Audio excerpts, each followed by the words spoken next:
Hey y'all, it's Dr. Know-It-All. I'm with Misinformation again. Woohoo! Everybody seemed to like her, so I like her. I mean, heck, we're married. It's biased. I'm a little bit biased. Anyway, so we're driving home from visiting my folks for the first time since like COVID stuff.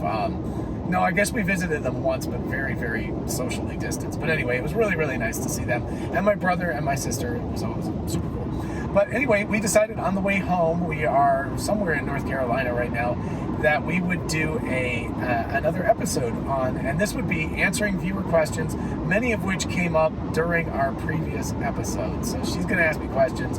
I don't know what they are, at least I mostly don't know what they are, and I'm going to try to answer off the cuff, so we'll see how I do. So here we go. Ask away.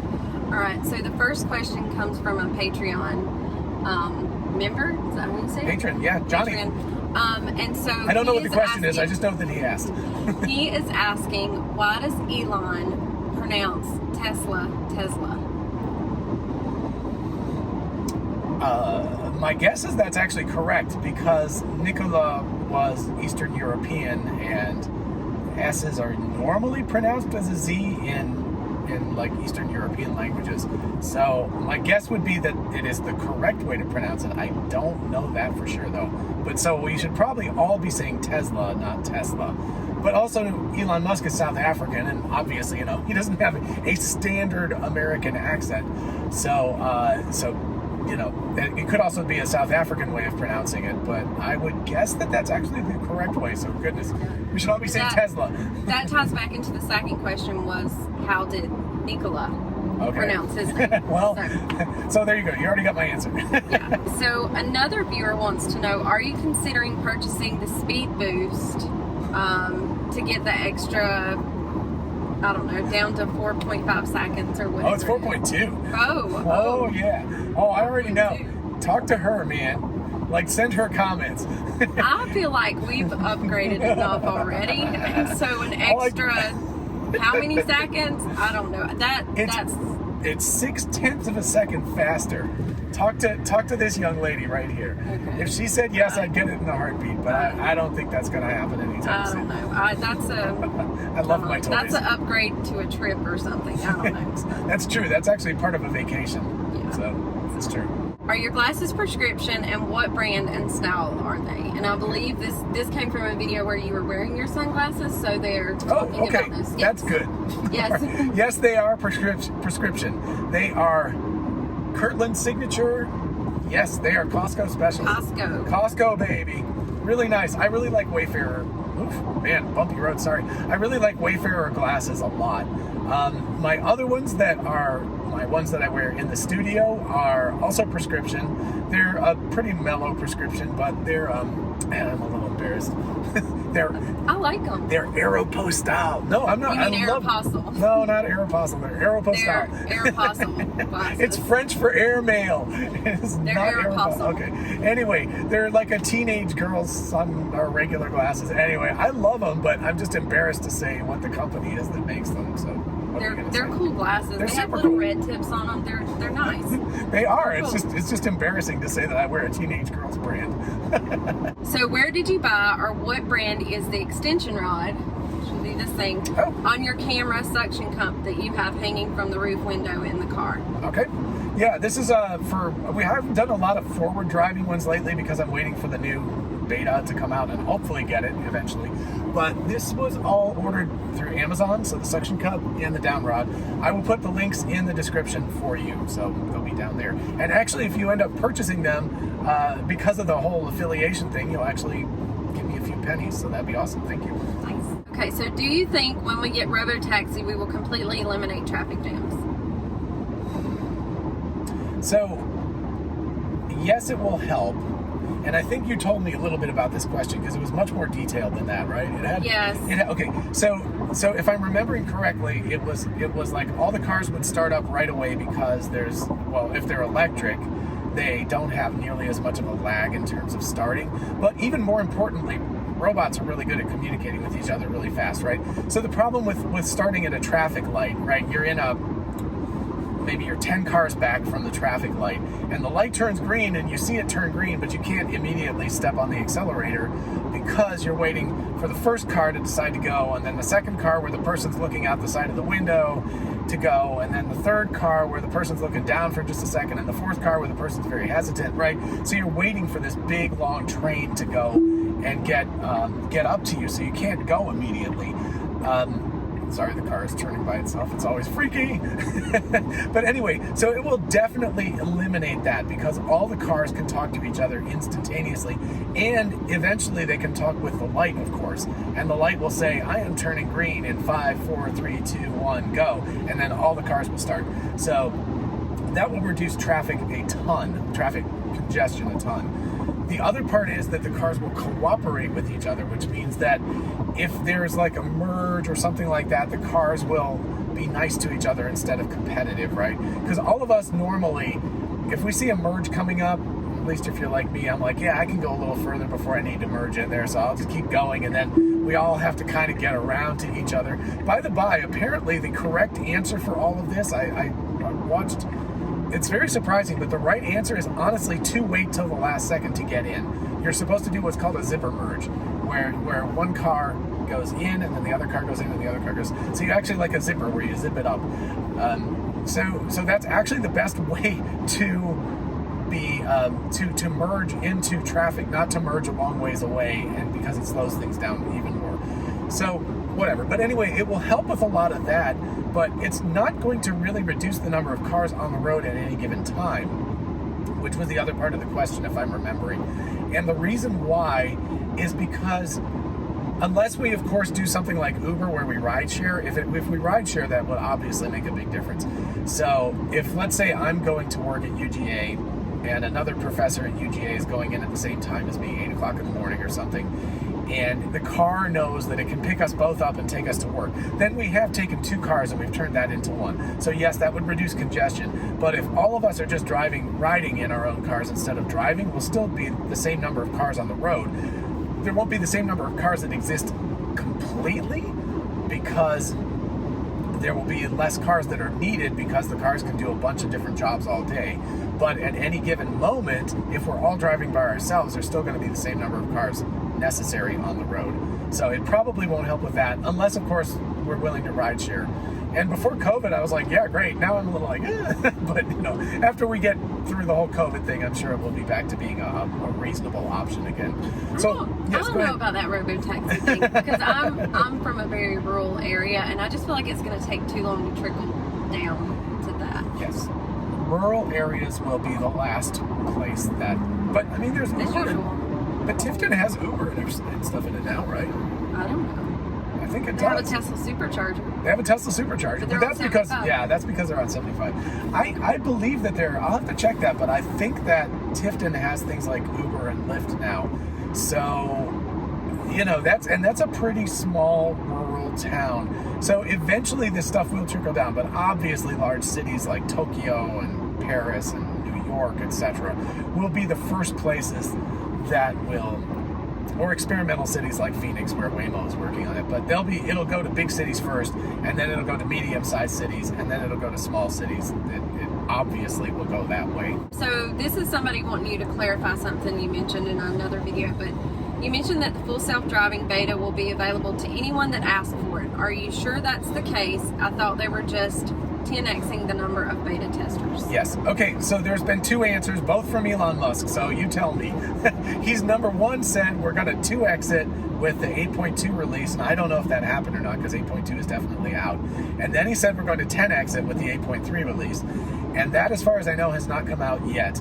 But then almost immediately after that, like within a day or 2 after that, he said, there's been so much demand, we're just going to put a button on the Tesla app and allow you to request the full self-driving beta. After clicking off, probably signing your life away and saying, I'm not going to blame Tesla when all of this stuff happens. But anyway, so both of those things have happened. The one that happened latest was that he said there was going to be a button so you could just download it. And that indicates to me that anyone who has purchased full self-driving would be able to then download the new beta. I don't guarantee that. I don't know. But that was the latest thing. So we'll see. It was supposed to have happened by now, by the way, also. He said end of next week, which would have been like now.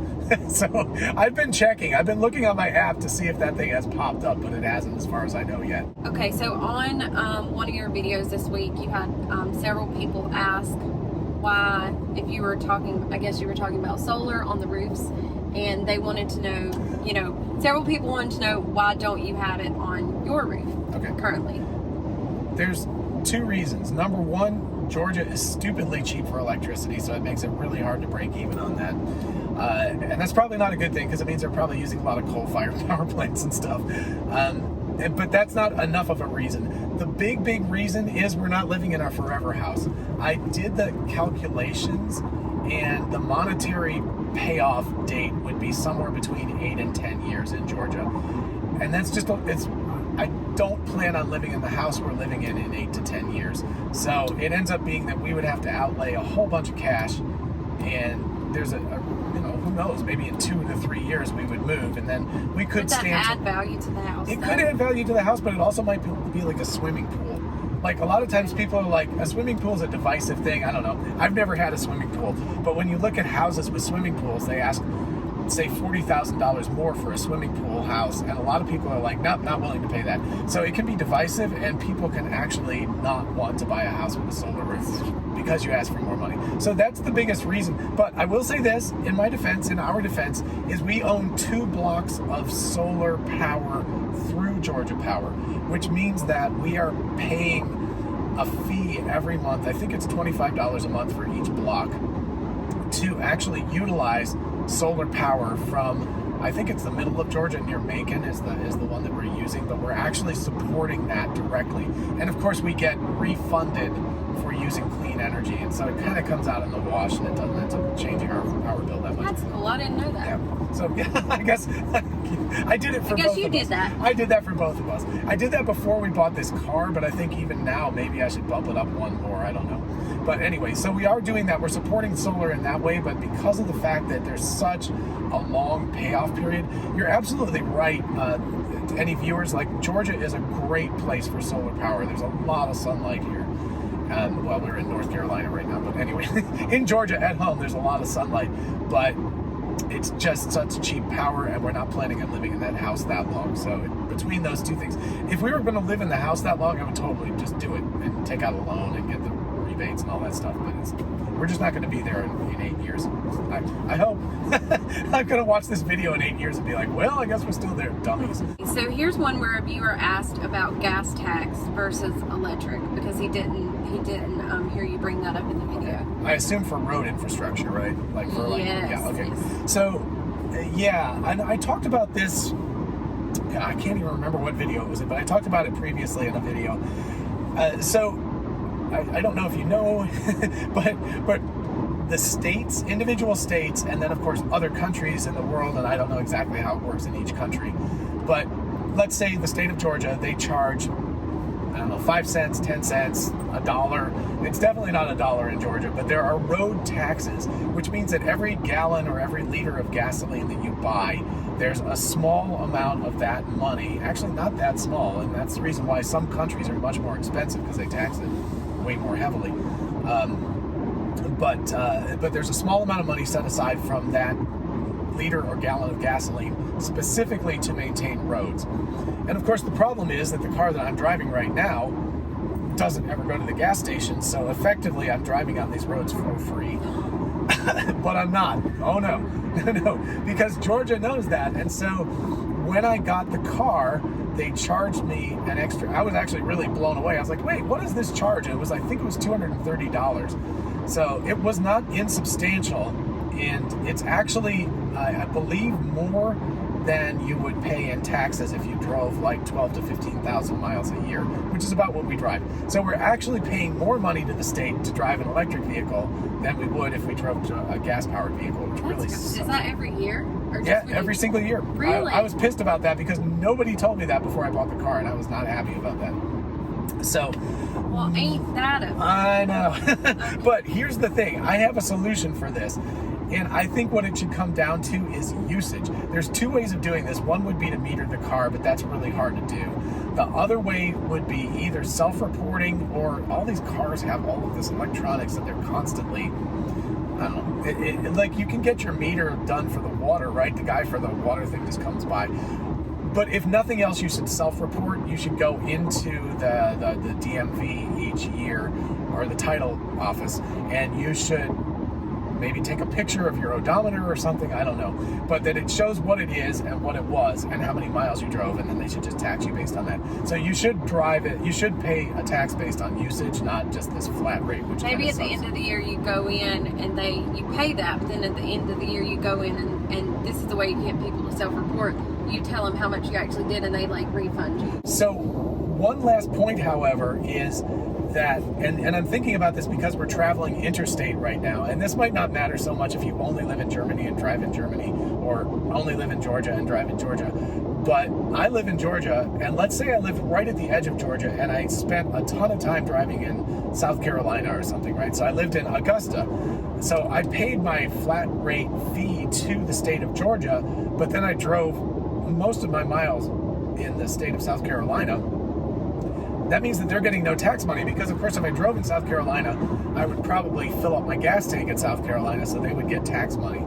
But as it stands, any other state that I drive into does not get any money if I'm going back home every night and charging them. So just an interesting caveat. Now, of course, it's going to balance out statistically, because if the same number of people in South Carolina versus Georgia have electric cars, then blah, blah, blah. But anyway, it is interesting how all of this stuff changes when you get rid of gasoline. I also noticed, this isn't any one person's comment, but I noticed that several people were commenting about how you were saying that you hope to never use your brakes. You don't want to use your brakes. But several people commented and said, no, you actually should brake every so often so that the brakes don't get rusted if you don't do that. Yeah. That's not really a question, but... Well, yes. So first of all, thank you. That's a good point. I guess I was probably being a little bit over dramatic, but I do try, but Really? Of course, yeah. I was making a point. But like, just things happen. Sometimes somebody pulls out in front of you and you have to slam the brakes on or something or whatever.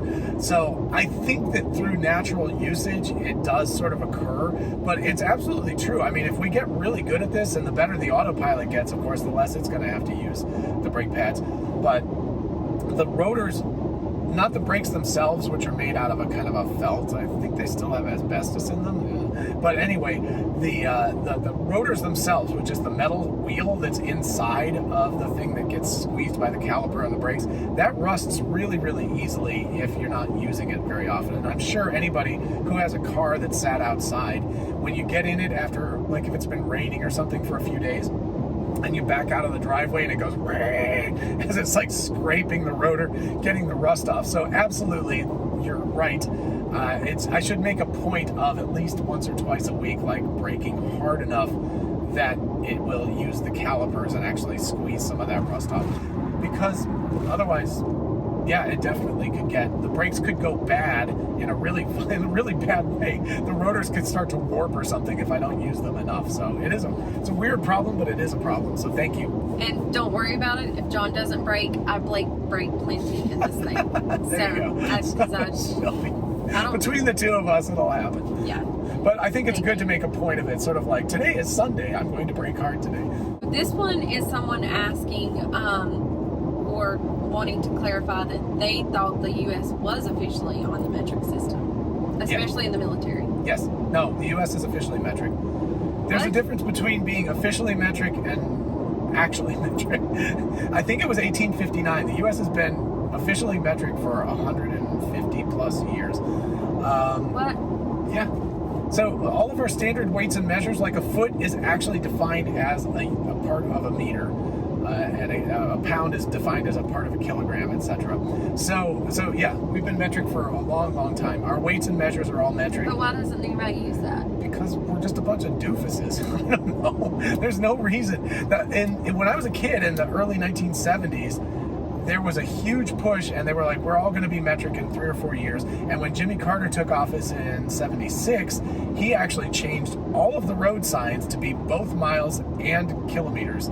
So he had all of that stuff changed at huge cost, and then Reagan came in and removed it all. No way. Yeah, Really? Yeah, it was all there. We had for a long time. The mistake that was made was making them miles and kilometers. They should have just made them kilometers. But the problem back at the time was that all of the cars, of course, had analog speedometers, and many of the cars did not have the kilometer thing. So nowadays it's not such a big deal, right? My Tesla is just digital, so it can be whatever it wants to be. And any analog dial automatically has kilometers and miles in it. But back then it was a problem, so he made it both.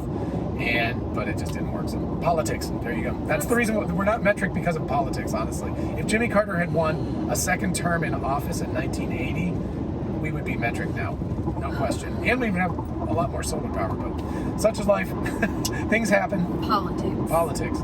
Let's not go there. This is what happens when you have a change of government every 4 years. It can be very disruptive to long-term plans. So I really like the U.S. governmental system, but that ability to change the entire country's governmental structure really makes it difficult to do long-term plans. Yeah, I want to throw in one. I want to ask questions for Elon. These are things I want to ask Elon to do. So, number one, you should on the dashboard in your Tesla, when you come up on another Tesla, instead of it just a generic car figure, it should have like a little Tesla that's driving. Because come on, if it's a Tesla, it'd be super cool.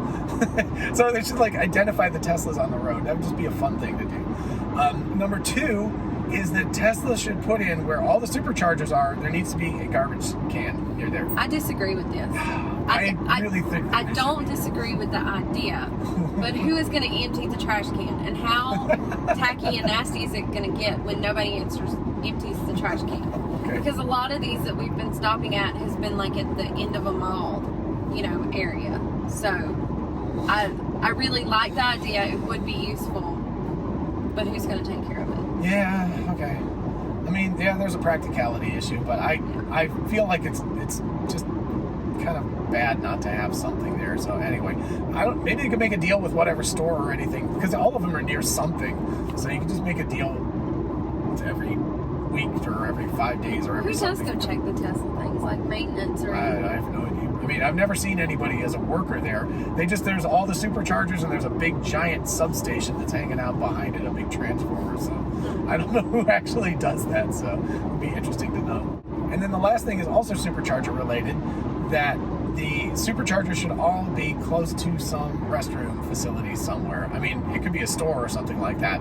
But we went to one in Spring Hill, Virginia, which was pretty crappy, because it was just a sit-down restaurant, and there was literally nothing else around. And you had to walk really far. And it was a long stop. Well, no, the restaurant was pretty close, but it was a sit-down restaurant. It was a nice restaurant.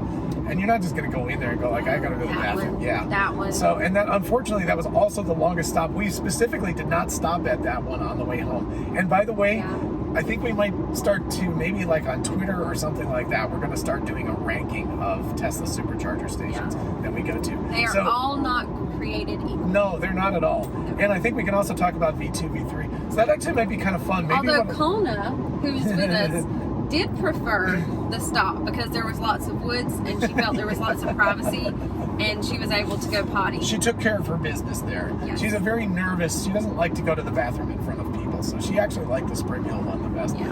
But anyway, I think that maybe what I'll do is start a Google Sheet somewhere if I can figure out how to do that without compromising an account, and see if I can share. I don't know. I'll see if I can figure out how to do that, but I think it'd be really cool if we could create a spreadsheet with a rating system or a database that we could like rate the superchargers all across the world. Though it feels like that should already be a thing. It might. If somebody knows about that, let me know, because that'd be really cool. It feels like that should be a thing. If not, we should definitely start a database that we could rate the superchargers, because a lot of these things, like on this trip, we have choices about where we're going to stop. So we could always pick a different one if it was better.